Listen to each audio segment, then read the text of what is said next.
Bah écoutez, d'abord, bravo à vous toutes et tous pour votre grève, parce que c'est jamais simple de faire une grève, c'est jamais simple de se mobiliser, et vous êtes nombreux, donc force à vous. On me dit aussi que en région, la mobilisation est suivie, donc bravo. Et cette grève, elle est d'intérêt général, parce que c'est un vrai débat du point de vue de notre projet de société. C'est un débat sur, qui touche à la fois à la question démocratique et à la question de l'émancipation et de la culture qui est posée. Moi, je n'ai jamais vu où, quand, comment la concentration des pouvoirs en une seule personne donne plus de respiration démocratique, garantit plus de diversité et de respect des comités de rédaction. Enfin, nulle part.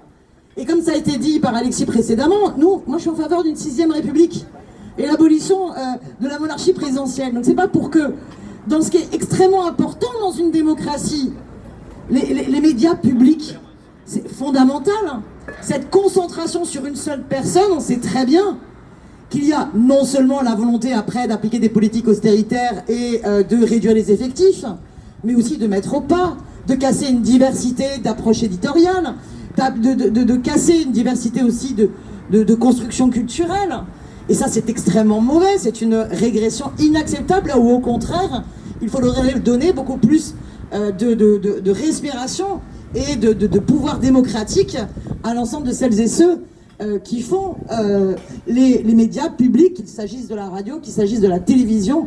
Donc cette bataille, elle est fondamentale. Et d'ailleurs, on ne s'y trompe pas, que ça va à l'encontre de l'intérêt général démocratique de ce pays, parce qu'ils sont prêts à user de ruses législatives pour empêcher véritablement le débat démocratique. Si j'ai bien compris, leur système de vote bloqué ferait qu'on va pouvoir, en hémicycle, présenter les amendements les uns et les autres, enfin les uns à la suite des autres, mais qu'il n'y aura qu'un vote à la fin sur le texte, c'est-à-dire pas de vote amendement par amendement. Donc on ne pourra pas permettre de rendre compréhensible pleinement à toutes celles et ceux qui voudraient suivre les débats quels sont les amendements qui recueillent tel ou tel vote, et qu'à la fin le gouvernement pourra, comme bon lui semble, dire bah tiens, moi j'intègre cet amendement, j'intègre pas celui-là, et on fait un seul vote bloqué à la fin sur ce texte.